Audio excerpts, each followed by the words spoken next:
اللہ تبارک و تعالیٰ کی معرفت اور اللہ تبارک و تعالیٰ کی معرفت سے انسان کو کیا چیزیں حاصل ہوتی ہیں اس کے متعلق بیان چل رہا تھا۔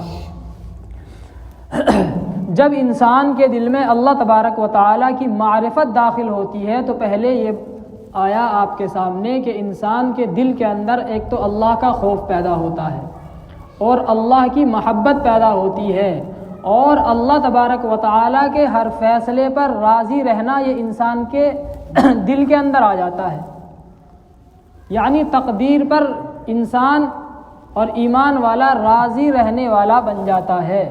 پھر اس کو اللہ تبارک و تعالیٰ کے ہر کام کے اندر مصلحت نظر آتی ہے۔ اللہ تبارک و تعالیٰ کا کوئی بھی کام مصلحت سے خالی نہیں ہوتا۔ حضرت موسیٰ علیہ السلام کے پیٹ میں ایک مرتبہ درد ہوا۔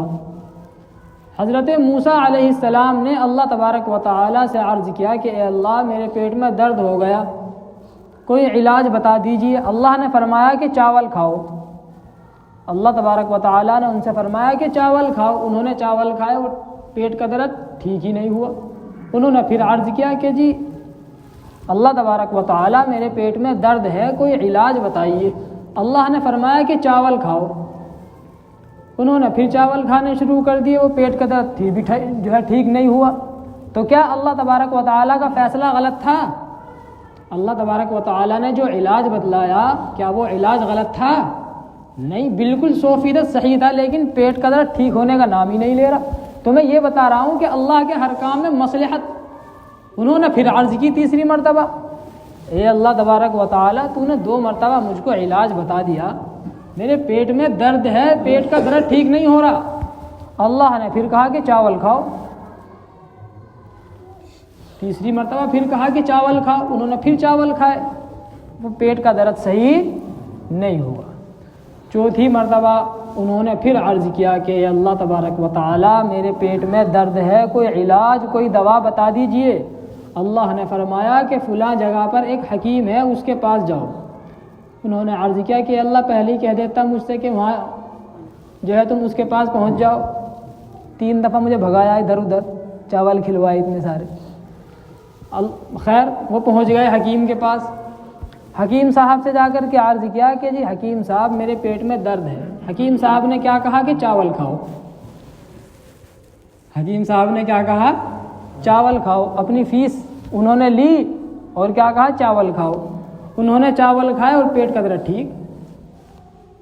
چاول کھاتے ہی پیٹ کا درد ٹھیک۔ اللہ تبارک و تعالیٰ نے کہا کہ چاول کھاؤ تو پیٹ کا درد ٹھیک نہیں ہوا، اور حکیم نے کہا چاول کھاؤ تو پیٹ کا درد ٹھیک۔ وہ اللہ تبارک و تعالیٰ کے پاس گئے، حضرت موسیٰ علیہ السلام کہ اللہ یہ کیا قصہ ہے؟ تو ہر چیز کے اندر تاثیر پیدا کرنے والا، درد کو ٹھیک کرنا نہ کرنا تیرے ہاتھ میں، تیرے کہنے سے جو ہے درد ٹھیک نہیں ہوا، اس نے جو ہے مجھ کو چاول بتائے، میں نے چاول کھائے ٹھیک ہو گیا، یہ کیا معاملہ ہے آخر؟ اللہ تبارک و تعالیٰ نے عرض کیا کہ درد کو ٹھیک کرنے والا بھی میں اور درد کو پیدا کرنے والا بھی میں۔ جب میں نے تم سے کہا تھا کہ چاول کھاؤ تو اس وقت میں نے حکم نہیں دیا تھا کہ درد ٹھیک ہو جا۔ جب اس حکیم نے کہا کہ بھائی تم چاول کھاؤ تو میری طرف سے حکم آ گیا کہ بھائی ٹھیک ہو جا درد، وہ ٹھیک ہو گیا۔ انہوں نے پھر سوال کیا کہ آخر ایسا کیوں ہے؟ اس کے کہنے کی وجہ سے آپ نے حکم کیوں کیا، اور آپ نے جو دوائی تجویز کی تھی اس کے اندر آپ نے تاثیر کیوں نہیں رکھی؟ اللہ نے فرمایا اس لیے تاکہ اس حکیم کا پیٹ بھرے۔ آئی بات سمجھ میں؟ اگر سارے کام میں ہی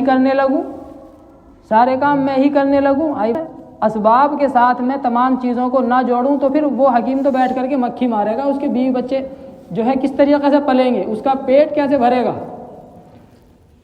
آئی بات سمجھ میں؟ تو دیکھیے اللہ تبارک و تعالیٰ کے ہر کام کے اندر مصلحت ہے۔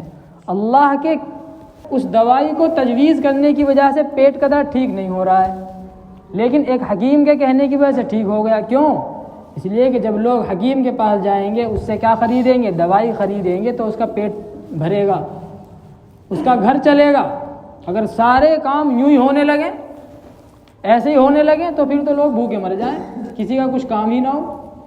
بہرحال جب انسان کے دل کے اندر اللہ تبارک و تعالیٰ کی معرفت یعنی اللہ کی پہچان آتی ہے تو ایک تو اس کے دل کے اندر محبت پیدا ہوتی ہے۔ یہ سارا بیان پہلے ہو چکا۔ اس کے دل کے اندر اللہ کا ڈر آتا ہے، یہ بھی پہلے ہو چکا، اور انسان جو ہے تقدیر پر راضی رہنے والا بن جاتا ہے۔ لیکن چونکہ ہمارے دل کے اندر اللہ تبارک و تعالیٰ کی پہچان نہیں ہے، اس لیے ہمارے دل کے اندر اللہ کی محبت بھی نہیں ہے۔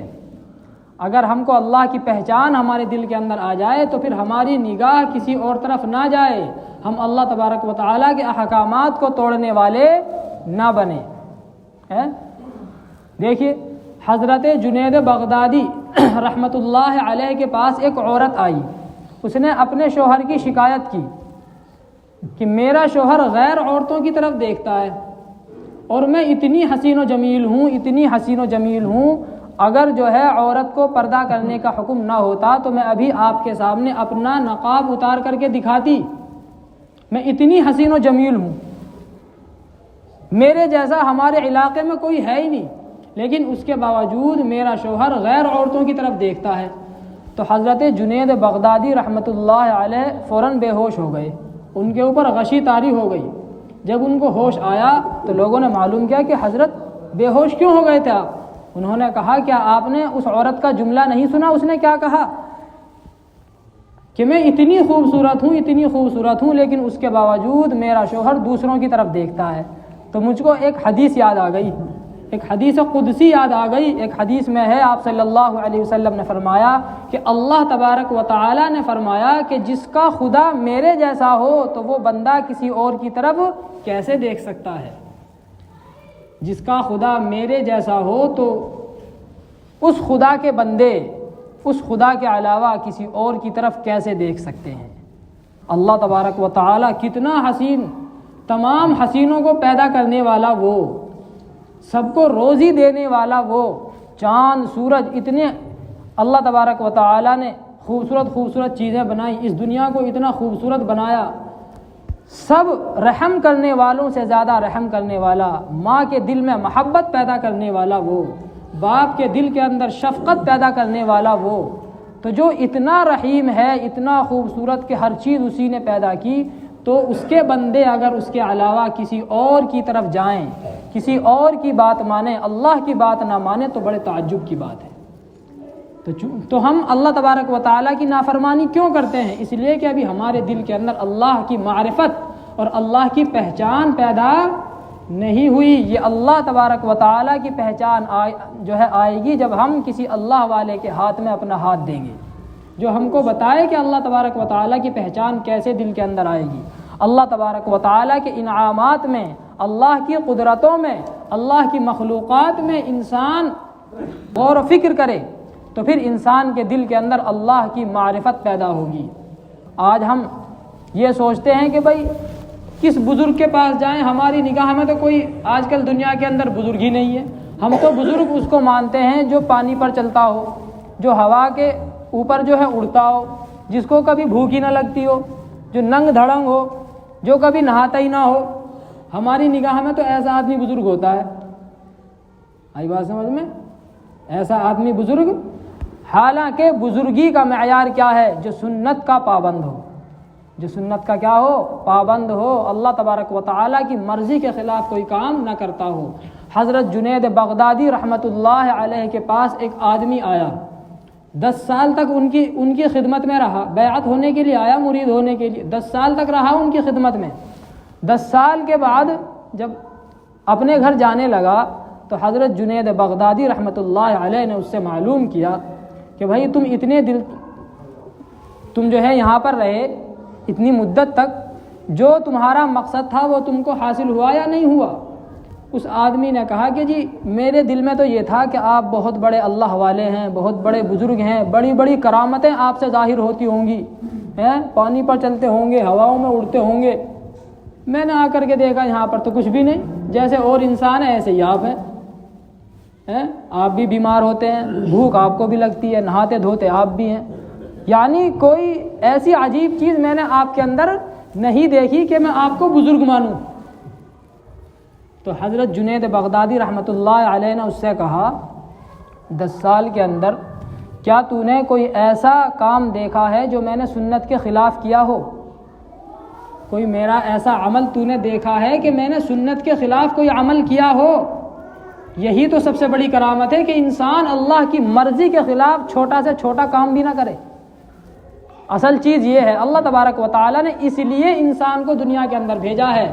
وما خلقت الجن والانس الا لیعبدون. میں نے انسان اور جنات کو صرف اپنی عبادت کے لیے پیدا کیا ہے، کرامتیں دکھانے کے لیے پیدا نہیں کیا کہ ہواؤں میں اڑے، کھانا ہی نہ کھائے 10 دن تک، ایک مہینے تک، نہاتے ہی نہیں. کیا کہتے اجی فلاں بڑے بزرگ ہیں جی نہاتے ہی نہیں، بالکل ایسے ہی رہتے، ان کو کچھ پتہ ہی نہیں دین دنیا کیا ہو رہا. یہ بزرگی نہیں ہے. آپ صلی اللہ علیہ وسلم سارے کام کیا کرتے تھے. آئی بات سمجھ میں؟ تو کرامت کا ہونا نہ ہونا یہ انسان کے بزرگ ہونے کا معیار نہیں ہے. معیار کیا ہے کہ یہ دیکھا جائے کہ وہ قرآن اور سنت کا کتنا پابند ہے. نبی کی سنتوں پر جو کوئی عامل نہیں ہوتا وہ کچھ بھی کر رہا ہو اس سے کچھ حاصل نہیں ہوتا. کرشمے کچھ دکھائے یا ولی اس کو کہے کوئی، گروہ اولیاء میں وہ کبھی شامل نہیں ہوتا. تو اصل چیز ہے سنتوں پر عمل. ہم یہ دیکھیں کہ اس وقت کون سنتوں پر، کون بزرگ جو ہے سنتوں کا پابند ہے. جس آدمی کا عمل سنت کے خلاف ہو وہ آدمی بزرگ نہیں ہو سکتا. چاہے وہ آدمی پانی پر چلے، ہواؤں میں اڑے، آگ میں کود جائے، کچھ بھی کر لے، لیکن وہ بزرگ نہیں ہو سکتا. سب کچھ ہو سکتا ہے، بزرگ نہیں ہو سکتا.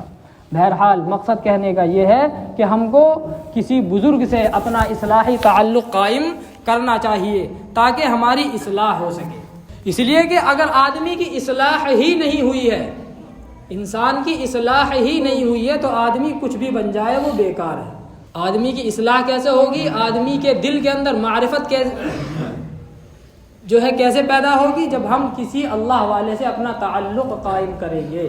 اللہ تبارک و تعالی ہم سب کو کہنے سننے سے زیادہ عمل کرنے کی توفیق عطا فرمائے.